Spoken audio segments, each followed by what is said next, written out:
जो आज हम फिर ऑनलाइन क्लास शुरू कर रहे हैं। अभी तक हमने भारतीय अर्थव्यवस्था के क्षेत्रक ये अर्थशास्त्र का एक टॉपिक था जिसमें ये पढ़ा था कि असंगठित क्षेत्र और संगठित क्षेत्र के श्रमिकों का वर्गीकरण। अब हमारे सामने हेडिंग है असंगठित क्षेत्र के श्रमिकों का संरक्षण कैसे हो। असंगठित माने जो किसी संस्थागत रोजगार में नहीं लगे हैं, जैसे प्राइवेट कार्य करने वाले लोग, दुकानों पर कार्य करने वाले लोग, डेली मजदूरी करने वाले लोग, ऐसे लोग, इनका संरक्षण कैसे हो। तो देखें, हम संगठित क्षेत्र अत्यधिक मांग पर ही रोजगार प्रस्तावित करता है, लेकिन संगठित क्षेत्र में रोजगार के अवसरों में अत्यंत धीमी गति से वृद्धि हो रही है। माने सरकारी क्षेत्र में नौकरियां बड़ी देर से धीमी गति से निकलती हैं। यह भी आमतौर पर पाया जाता है कि संगठित क्षेत्र असंगठित क्षेत्र के रूप में काम करते हैं। वे ऐसी रणनीति कर वंचन एवं श्रमिकों को संरक्षण प्रदान करने वाली विधियों के अनुपालन से बचने के लिए अपनाते हैं। परिणामतः क्या होता, बहुत से श्रमिक संगठित असंगठित क्षेत्र में काम करने के लिए विवश हुए हैं। जहां बहुत कम वेतन मिलता है, उनका प्रायः शोषण किया जाता है और उन्हें उचित मजदूरी नहीं दी जाती। उनकी आय कम है और नियमित नहीं है। इस रोजगार में संरक्षण नहीं है और न ही उनमें कोई लाभ है। सन 1990 से यह भी देखा गया कि संगठित क्षेत्र के बहुत अधिक श्रमिक अपना रोजगार खोते जा रहे हैं। सरकारी क्षेत्र में अभी तक जो लोग रोजगार कर रहे थे, उनका रोजगार और छीना जा रहा है। ये लोग असंगठित क्षेत्र में कम वेतन पर काम करने के लिए विवश हैं। अतः असंगठित क्षेत्र में और अधिक रोजगार की जरूरत के अलावा श्रमिकों को संरक्षण और सहायता की भी आवश्यकता है। ये लाचार लोग कौन हैं जिन्हें संरक्षण की आवश्यकता है? ग्रामीण क्षेत्रों में असंगठित क्षेत्र हैं मुख्यतः भूमिहीन कृषक, जिनके पास ज़मीन नहीं है। ऐसे श्रमिक छोटे और सीमांत किसान, माने जिनके पास बहुत कम ज़मीन है। फसल बटाईदारों, कारीगरों जैसे बुनकर, लोहारों, बढ़ई और सुनार से रचित होता है ये वर्ग असंगठित क्षेत्र। भारत में लगभग 80% ग्रामीण परिवार छोटे हैं और सीमांत किसानों की श्रेणी में आते हैं। इन किसानों को समय से बीज, कृषि उपकरणों, साख भंडारण सुविधा और विपणन केंद्र की पर्याप्त सुविधा उपलब्ध कराने की ज़रूरत है। अगर हम शहरी क्षेत्र में देखें तो कौन है असंगठित क्षेत्र में?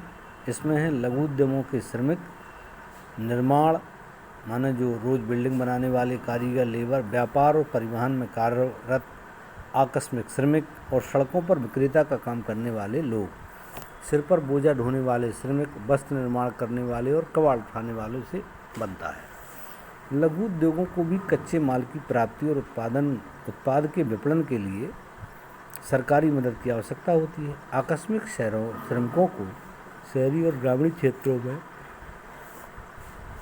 संरक्षण दिए जाने की ज़रूरत है।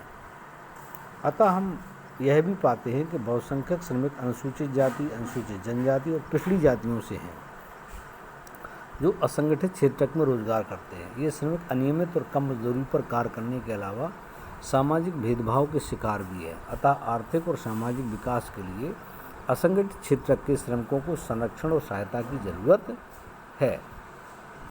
ऐसे लोगों को अगर रोजगार की गारंटी मिल जाए, उनकी सेवा शर्तों में कुछ परिवर्तन हो जाए, इसी को हम कहेंगे कि जो असंगठित क्षेत्र के श्रमिक हैं, इनका जो है ना संरक्षण हो जाए। जैसे उनको बीमा हो जाए, बैंकिंग सुविधाएं मिल जाएं, जॉब की गारंटी हो जाए। ऐसी चीज़ें हैं जिससे उनके हितों का संरक्षण हो सकता है। अगला हेडिंग है हमारा स्वामित्व आधारित क्षेत्र, सार्वजनिक और निजी क्षेत्र। सार्वजनिक माने सरकारी और निजी माने व्यक्तिगत। आर्थिक गतिविधियों को क्षेत्रकों में वर्गीकृत करने का एक अन्य तरीका हो सकता है परिसंपत्तियों का स्वामी और सेवाओं की उपलब्धता के लिए जिम्मेदार कौन है। सार्वजनिक क्षेत्र में अधिकांश परिसंपत्तियों पर सरकार का स्वामित्व होता है, तो सरकार ही कराती है। निजी क्षेत्र में परिसंपत्तियों पर स्वामित्व और सेवाओं के वितरण की जिम्मेदारी एकल व्यक्ति या कंपनी के हाथों में होता है। रेलवे अथवा डाकघर सार्वजनिक क्षेत्र के उदाहरण हैं, जबकि टाटा आयरन और स्टील कंपनी लिमिटेड, टिस्को अथवा रिलायंस इंडस्ट्री लिमिटेड जैसी कंपनियां निजी स्वामित्व में हैं। निजी क्षेत्र की गतिविधियों का ध्येय लाभ अर्जित करना होता है। जो निजी क्षेत्र की गतिविधियां हैं उन पर जो ना उनका उद्देश्य क्या है, लाभ अर्जित करना। उनकी सेवाओं को प्राप्त करने के लिए हमें एकल स्वामियों और कंपनियों को भुगतान करना पड़ता है। सार्वजनिक क्षेत्र का जो ध्येय होता है केवल लाभ कमाना नहीं होता है, बल्कि सरकारी सेवाओं पर किए गए व्यय की भरपाई करों या अन्य तरीकों से करती है। आधुनिक दिनों में सरकार सभी तरह की गतिविधियों पर व्यय करती है। ये गतिविधियाँ क्या हैं? सरकार ऐसी गतिविधियों पर व्यय क्यों करती है, ज्ञात करें। ऐसी कोई चीज़ जिनकी आवश्यकता समाज के सभी सदस्यों को होती है परंतु निजी क्षेत्र उचित कीमत पर उपलब्ध नहीं कराते हैं।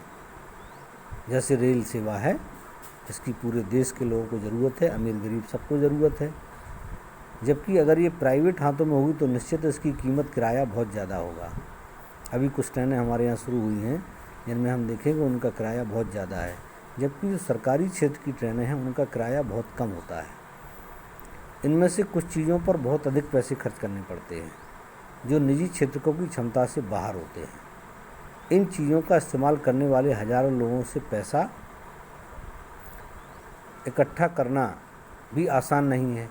फिर यदि वे चीज़ों को उपलब्ध कराते हैं तो वे इसकी ऊंची कीमत वसूलते हैं। जैसे आप देखें सड़कें, पुल, रेलवे, पत्तन, बिजली आदि का निर्माण और बांध आदि से सिंचाई की सुविधा उपलब्ध कराना। इसीलिए सरकार ऐसी भारी व्यय स्वयं उठाती है और सभी लोगों के लिए इन सुविधाओं को सुनिश्चित करती है।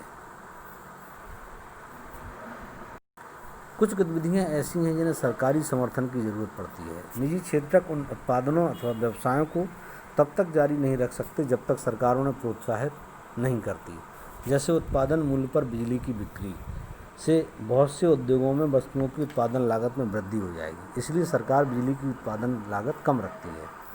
अनेक इकाइयाँ, विशेषकर लघु इकाइयाँ बंद हो सकती हैं अगर सरकार उन्हें समर्थन न दे। यहाँ सरकार उस पर बिजली उत्पादन और वितरण के लिए कदम उठाती है जिस पर ये उद्योग बिजली खरीद सकते हैं। सरकार लागत का कुछ अंश वहन करती है। इसी प्रकार भारत सरकार किसानों से उचित मूल्य पर गेहूं और चावल खरीदती है, इसे अपने गोदामों में भंडारित करती है और राशन दुकानों के माध्यम से उपभोक्ताओं को कम मूल्य पर बेचती है।